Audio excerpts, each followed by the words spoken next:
what does this win do for you guys, especially coming off that Akron game? I mean, this keeps you relevant in the league and keeps you in the hunt, and you've got 5 to go, and they're all important.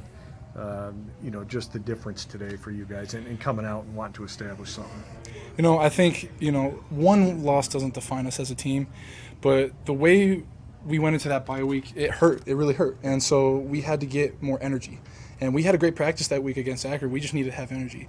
And so our whole main focus during practice and throughout this week was just come out energy. Guys were screaming. Guys were having fun. So when it came to the game, we had a lot of energy going out, smacking our helmets. I know I smacked my helmet a few times on the wall. Whatever you could to get energy, you know what I'm saying? Mm-hmm. We were out there flying around. And, I gave a little message on Thursday talking about how we just need to be in the now. We need to be present and not go and do our own thing, just do our job, right? And we went out there and we executed on defense. Offense was rolling.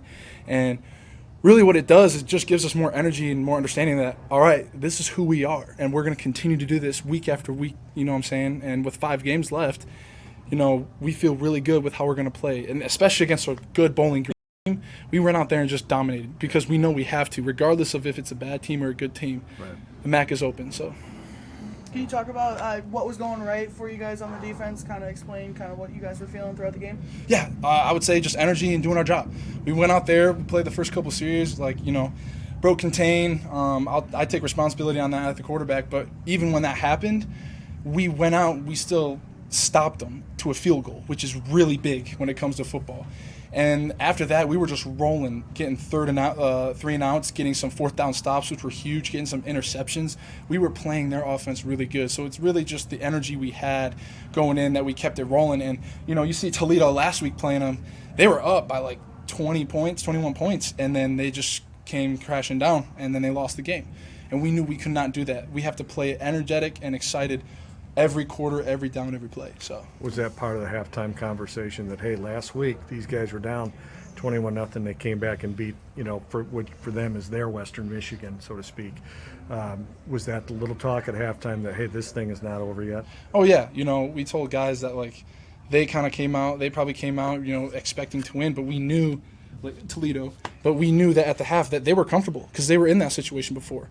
So we need to stay on top of that energy, and we need to go attack, and we came out guns a-blazing, stopping them, making sure they weren't scoring. They were scoreless all the second half. Right. So we, like I said, we just kept that energy. We kept balling out.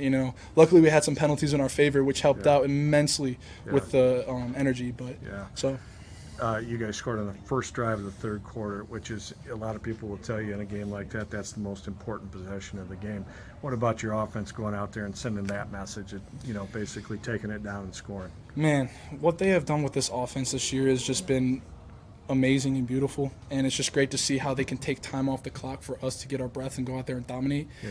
And we work to play complementary football. Yeah. And seeing them go and put the ball up, putting the ball in the end zone, scoring, putting us up by a lot, it just keeps us in that mentality that, okay, so we're at 27-6. They got 3 possessions, and they can score in 3 possessions. We need to stop them on all of them, and we did.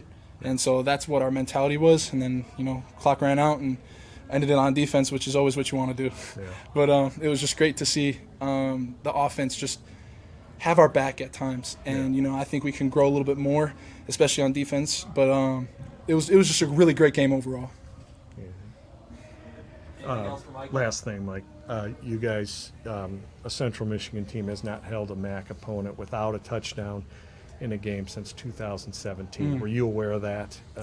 And how important is that for you guys? You give up 3 on the first drive of the game, and then after that, 1 more field goal, and that's a 49-yarder, which, if you want to kick 49-yarders all day, go ahead and try it. But you know what I'm saying? I mean, this defense, to go out and do that, pretty incredible. No, it is incredible. And I got here as a freshman in 21, and just seeing how we dominated the ball and didn't give up a single point, and then have to come back and try to stop them again, it's just amazing. And we have that mentality, and we stick to it. We have a great defense, probably one of the top defenses in the MAC, and we're going to show that. And that's what we got to do against these big opponents, especially next week, and then the following week, and then so on and so forth. But, that really shows how – I did not know that, but, from being here in 21, I can see, we definitely are a lot stronger, better, faster, twitchier, and just doing our job right. So. Well, when you can make me and Greg have to look things up, that's pretty good defense. So That's what we great had to do. defense. So, Thank you guys very thanks, much. Mike. Thank you.